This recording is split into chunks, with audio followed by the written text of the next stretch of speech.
Happy Friday! Welcome back to the Barrel Zone. We have a 7 game slate for this Friday card. We are going to break down all games as usual. Not a lot of action from me on this one actually, and the lines I kind of liked earlier this day are already going away, so I will be quick. There are still like 2, maybe 3 spots that I like. We will break down all games, but as I said, some of these matchups are super ugly. So yeah, we might go quicker than usual. If you want to grab my plays, you can go to patreon.com/the barrel zone. My futures are up also on the site. Baseball is coming in 2 weeks, so super excited to get that going. Also, we will be busy in the next few months with baseball returning. Format will stay the same, but I will cut NBA down to 15 minutes and we will talk 15 minutes of baseball every day. So I will cover both leagues going forward once MLB finally starts. So let's get into it. First game on the board, Cleveland Cavaliers at the New Orleans Pelicans. New Orleans laying 7.5 points. I don't know why. Pelicans are on a back-to-back. They just played the Minnesota last night. They closed as 8-point favorites and they lost by 30. 30 points to the Minnesota Timberwolves, one of the worst teams in the league, ravaged by injuries. New Orleans Pelicans are a bad team. They shouldn't be laying 8 points against anyone in the league, in my opinion. My line here is between 6.5 and 7. So even at 7.5 with slight juice, I think that's slightly plus EV. But I'm sure you are all smart guys. You can find 8s out there. You can find flat 7.5s out there. I'm just looking at Bet365 right now. Obviously, that's widely available for everyone. At least who is not limited yet. But I mean, you gotta grab Cleveland at this price, especially as Larry Nance is back. He is expected to play. He will likely be on minutes limits, but I mean, he's a giant boost defensively. I gotta love the guy. And this youth movement going on with the Cleveland Cavaliers. Drummond and Love are out. Both will be likely traded. I think one is going to the Lakers. We will see about the other. Garland is questionable. He's important, but he's the, I would say, less important part of the Sexton duo. So Sexton is in. That's what we need here. So yeah, Pelicans, they will have the same advantages they had last night. So they are first in offensive rebounding, fifth in free throw rate. Cleveland is average or league average in these. Nothing special. But the Pelicans cannot even win games by having these huge advantages. Last night, New Orleans had a 44% offensive rebounding. 44%, and they lost by 30. It's impossible. Chemistry isn't there. I'm not liking anything I see from them. The reason why I really like Cleveland is that both of these teams are attacking the rim at the highest pace in the league. They are basically just stuffing their way inside, getting those easy layups, stuff like that. But Cleveland is allowing their lowest field goal percentage defensively in the paint in the entire league, while the Pelicans are, I think, the third worst, fourth worst team in the league defensively, which is insanely bad. So both teams will do the same thing. Cleveland will be more efficient. Also, Cleveland is second in offensive rebounding, and while the Pelicans are decent at defensive rebounding, they aren't as good, I think, as the Cleveland Cavaliers are getting good at getting those offensive boards. So I think the matchup is great. Cleveland fully rested, fully healthy now. Larry Nance back to back for the Pelicans, even though I know it's just a home back to back, but I still have to go with Cleveland getting 8 points. These are essentially the same team, to be honest. Just taking the points. I'm making it 6.5 to 7 again. Hopefully, Pinnacle will open around 7.5, and then it will be an official bet. official pick for me. Next game on the docket, Washington Wizards hosting the Philadelphia 76ers. Interesting one to break down from an injury perspective. Philadelphia playing road back to back. They played last night. Besides Green, everyone played 25 or lower minutes. What's important here? Embiid and Simmons were both out last night. Obviously, Philly still won easily against an underperforming Bulls team. But Embiid could be eligible to return tonight. I think this line is mostly expecting him to be back. There is no official word. He needs to consistently test negative, but he is expected to back. I made my line with him in. I still cannot get to 4.5 to 5. This was 5 a little earlier. I'm at 3.5 with Simmons out. Obviously, he's still their second best player, and him sitting this one out is extremely important. As the Wizards have the guards that need to be guarded. So yeah, Simmons out is a huge hit. I have to downgrade Philly. Obviously, road back to back, small downgrade. I haven't downgraded them much because they played light minutes. They had a whole week off. So yeah, but you have to still factor that in. I still love the matchup for Philly. Offensive rebounding and free throw rate, two stats that they are top 5 in. Wizards are grading 17th in defensive rebounding, and they are giving up the third most free throws. So yeah, I think the matchup is good for Philly, but they are still on the road where they are sub 500. They are an amazing home team, but this has been consistent through the years that they aren't as good as they're on the road. Super dominant at home. I never doubt them at home. Last night they had a weird game, 35% offensive rebounding. Dwight Howard had like a vintage game with 12 rebounds, but like 5 or 6 guys had like 5+ rebounds. They dominated the boards. I really like recently the defensive effort from the Wizards. They grade close to the top 10 in the last like 3-4 weeks. In most defensive stats. They attack the rim at a decent pace. They have some success there. Overall, I'm liking what I'm seeing. I think this is still a good matchup for Philly. At 5, I would bet the Wizards. At less than a 5, I would probably pass. So I think the current line is not really good enough on Bet365, but you can still find 5s with the Wizards. I cannot get there. So and the thing is that Embiid isn't guaranteed to play. I think that's something that needs to be said. So I'm at Wizards plus 3.5 with Simmons out. But if Embiid also sits out, that's an amazing line. What we got earlier with the Discord guys at Wizards plus 5. So yeah, I think at plus 5, this is a play for me on the Wizards at home, fully rested, fully healthy against Philly. That's often a bit. So they aren't as dominant on the road yet. They are still laying lots of points, just like they do as home. So yeah, lean towards the Wizards 4.5. I would pass, but if you can grab 5s, I would sit on that. Wait for the injury news. Obviously, if Embiid is also out, then you have to go with the Wizards. I don't think they will be. The Philly Sixers will be able to win back-to-back road games, missing their 2 best players. Denver Nuggets at the Memphis Grizzlies. Interesting game from a couple of things. Nuggets are still not healthy. I really expected them to clean the injury report up through this week off, but they didn't. Harris is still out, and Millsap and Green are both questionable. Obviously, they play at the same position, so it's a giant question mark. I don't really like these.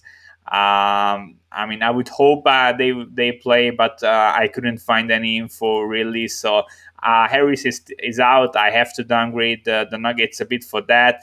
I'm around Denver minus 3 and between 3 and 2.5, depending on Millsap's and Green's status. So this -3, -109 on Pinnacle currently, I think it's fair. I could see this going to getting to 4. The reason being the Memphis Grizzlies are just super inconsistent. Nuggets did go into the break on a 4-game win streak. They beat up some decent and some bad teams. They beat Milwaukee, the Pacers, the Bulls, and OKC. They had a plus 19-point differential in the last 4 games before the break. So yeah, graded as the best offense in the league and fifth best defense. Obviously, through the season, they are still a top 5 offense and league average on defense. They are still great in rebounding. But again, Memphis is also pretty decent at rebounding. So overall, if you look at how the Memphis offense, which is like average-ish, is matching up against the Denver defense, which is again average, I think that's a fair matchup. On the other end, the Nuggets will face a Memphis defense that's borderline top 10, maybe top 5 on better days, but recently they have been really, really good. So yeah, I think this is a balanced matchup on both sides. Nuggets just a bit better. Current market line is very close to my numbers. Yeah, mid-range jumpers, name of the game with the Nuggets. I'm always talking about this, but Memphis is doing the same. Both of these teams are putting up mid-range shots at a super high rate compared to anything else. But the difference is that the Nuggets are allowing the 6th highest field goal percentage from mid-range jumpers. Actually, if you look at the shot map, they are a very good defense everywhere else, but somehow they are not really good at defending these mid-range shots. So yeah, matchup is a bit better for Denver. I think they are obviously the better team. I know what they are, so I know that my rating with them on Denver is super solid, but I don't know what the Memphis Grizzlies are yet. I need to see more. I mean, Morant was out for a long time. They had multiple injuries. Now they are fully healthy. Only JJJ is out. I don't know when he's coming back, but I mean everyone else is in.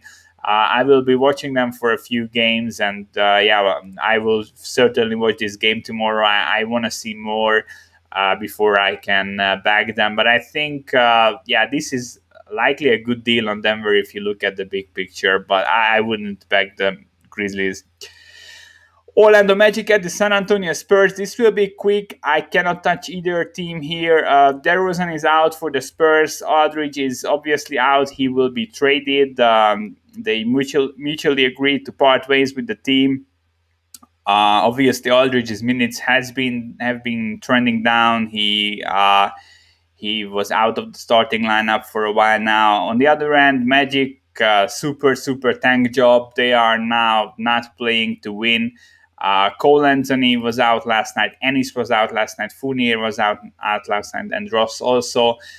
Fournier is on the trade block, so you don't know what's happening there. I don't think he will play.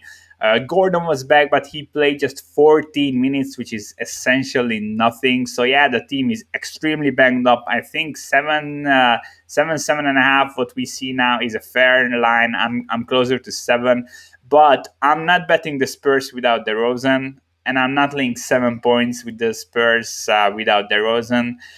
Matchup isn't good. Magic are still. They don't need anyone on the court but Vucevic, and if they have him, I think they are in a decent position at least just to stay a bit competitive. Spurs are the 3rd worst team in offensive rebounding, and the Magic are the best team in defensive rebounding. I think that has to be mentioned. Magic also giving them the least free throws in the entire league, and the Spurs are drawing the 6th least. So yeah, overall offensive defensive matchups. The shot map is pretty equal. Both teams again mid-range jumpers, top 3 in frequency. Both defenses are average against it, so nothing that really jumps out. But yeah, I cannot lay 7 points with the Spurs without DeRozan, no matter who the opponent is. On the other hand, I don't think the Magic are trying right now. So yeah, skip this game. Miami Heat at the Chicago Bulls. Heat laying 2.5 on the road. Both teams are on a back-to-back here. Both teams played around 30 minutes on key starters last night. Difference is Heat are on the road, so road back to back, while the Bulls are at home. Obviously, biggest question mark of the day, the entire slate, really. Bam Adebayo. He was out last night. He could be back tonight, but it was a knee issue, so it wasn't really like a rest spot. But he could return. Maybe he felt better. They just took the extra day of the break to rest him more. We don't know, so I don't think you can touch this game before we see the injury report. One thing I must say, I think 2.5, getting 2.5 at home with the Bulls is a decent deal if Bam is out. So if he's out, I'm closer to like 1.5. So yeah, this is a decent line, like between what my number would be with Bam in and out.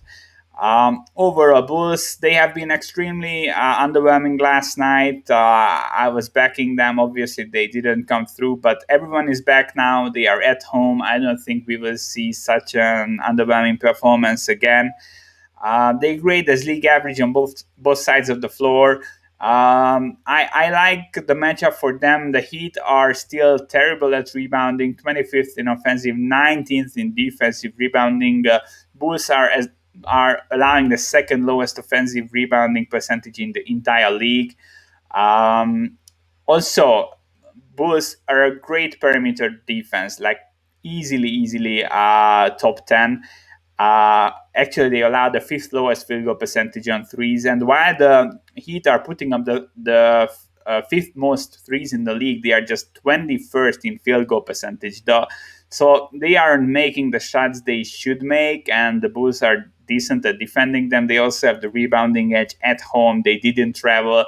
So yeah, I think if Bam is out, I'm leaning towards the Bulls, but I would need a flat 2.5. So 2.5 minus 110, I think, is okay. To sit on maybe and wait for the news. If Bam is out, I think it's good for a bet, but even at 2, I wouldn't touch. I'm believing in the Heat, but offensively they aren't a good team. I think they're a decent defense, but offensively they won't be much better than the league average. I think they are outside of my top 10 easily. So yeah, I'm buying the Heat long term. But this isn't a good matchup, and road back to back without Bam laying points. That's not for me. So yeah, Bulls a lean, but wait for the injury report. I would need Bam out to back them here. Utah Jazz hosting the Houston Rockets. 15.5 is the current spread, which might not be enough. So Houston, complete trash, 14-game losing streak. They are by far the worst team in the league, like not even close. DMC is gone, Tucker going away, Gordon won't play today, it was already confirmed. House is out, Wood very likely out, as he was scratched yesterday, and they said they need a few more days, so I don't think he will play tonight. Wall was scratched last night. I expected him to play on the tail end of the back-to-back tonight, which would be tonight. But it seems like he got injured in training, so he isn't allowed to play. So I mean, the guys who are missing could make up like a 6-7 point downgrade to an already extremely lowly rated Houston team, facing the best team in the league at home on a full week of rest, no injuries to speak of. Houston has a minus 20 point differential in the last 2 weeks. 20.9. It's insane. They are super bad, facing one of the best, if not the best team in the league. So yeah, if Wall is also out and Wood is out, I'm closer to 17 here. Obviously, when it comes to these big spreads, you can be off more easier. So I want to have like a 2 point edge here to officially play a bet. As we are really getting into dangerous territories. Anything over 15 is a lot of points to lay in the NBA, especially if the other team has like an Oladipo caliber player and maybe Wall is even playing. So if Wall is in, I wouldn't touch this. We got like Bwin had a 13.5 with Utah earlier. We jumped on that. I think that's a super good bet, even if Wall is playing. But But yeah, the Rockets are extremely bad. I'm not going to waste any more on this. I think follow the injury report. If Wood and Wall are both out, even at 15.5, I think it's a bet. I would be then closer to 17. 17 and a half. So yeah, 15 and a half, maybe a small bet. If you get a 15, that's a good bet. Indiana Pacers at the LA Lakers. Ugly game. I'm not really interested. Lakers without AD still. Gasol is still out. He's in the COVID protocol, but news came out that the team isn't really happy with him, so they are shopping for a new center. Obviously, Lakers without AD have been I mean, not underwhelming. We knew that they aren't. I mean, they are super top heavy. If you are missing one of your two really good players, you will be bad. They graded as between the top 10 and top 15 in the last 2 weeks in basically everything. And the Pacers are right there behind them. Pacers grade 18th offensively, 13th defensively through the season. Last 2 weeks they grade 23rd and 20th. I think the difference. So yeah, the truth bit is somewhere between these two. So I would rate the Pacers around 20th in the league overall, somewhere in the neighborhood with like Charlotte. Pacers lost 4 of the last 5. They have a minus 8 point differential in the last 2 weeks. They aren't good anywhere. That's my problem, really. Like Lakers are 14th in offensive, 5th in defensive rebounding. Pacers grade 22nd and 24th. Lakers 13th in free throw rate and 5th defensively in it. Pacers grade 20th and 19th. So yeah, any stat you look at, Pacers are around 20th. They just aren't a good team. On the other end, I don't want to back the Lakers with AD out. They also face the second easiest schedule in the entire league. Pacers are the third best defense in the paint, which throws another wrench in this as the Lakers are getting to the rim at a super high pace, super high rate, even with AD out. So they are doing something where that isn't really efficient with AD out, and the Pacers are a pretty good defense there. They aren't really a good defense anywhere else, but they are okay at defending the paint. Obviously, we know that Turner, one of the better defenders. I mean, he is killing the offensive efficiency of the guys he is covering. So yeah, my line here is around 4. We 3.5 and 4. We see a 4.5, but I don't want to get involved with the Indiana Pacers. One good news: Caris LeVert did practice on Thursday. He had this huge kidney operation with the cancer thing they found. And he seems like good to go, and he could return anytime. I mean, it's great that he is healthy now, and his production will help the Pacers a lot. I mean, he's a scorer, and finally, this is the team where he can score as much as he wants, and I think he will help the Pacers tremendously. Hopefully, they stick with him in the long run. So yeah, this is it for today. Not a lot of great looks. I like the Cleveland Cavaliers even at 7.5. I think that's a very good bet. Good matchup against the Pelicans. One of the worst defenses in the league. Cleveland is great in rebounding and great defense in the paint. I think that's all you need against the Pelicans. If you get a 5 with the Wizards at home, I would take that. Even if Embiid is playing, my number is 3.5 to 4. If Embiid is playing, so yeah, I would need a 5 to play it. I don't like the matchup, but this is just simply too many points to give. And Embiid isn't a lock to play, so even if you sit on a book on this line where you can cash it out if Embiid is in. I think even at 4.5, that's a good move. If he's in, cash it out. If he is out, 4.5 is a great bet with the Wizards. And then I like the Bulls. If Bam Adebayo is sitting, 2.5 is the only number I would play. I like Utah at 15 and even at 15.5 if Wood and Wall are both playing. So again, you have to look at the injury report and follow it. And yeah, that's about it. So basically, the only game I would bet right now is Cleveland at 7.5. I think that's a decent line, and Bulls at 2.5. I think if Bam is out, that's another one that you should follow. So this is it for today. We have way more games tomorrow and way better games. So I will be able to provide a bit better content, hopefully. Thanks for sticking around. Same time tomorrow. I see you guys. And if you want to grab my plays, you can go to patreon.com/the Barrel Zone. Enjoy your weekend. I will be streaming on Saturday and Sunday, so both days at the same time. Thanks for tuning in.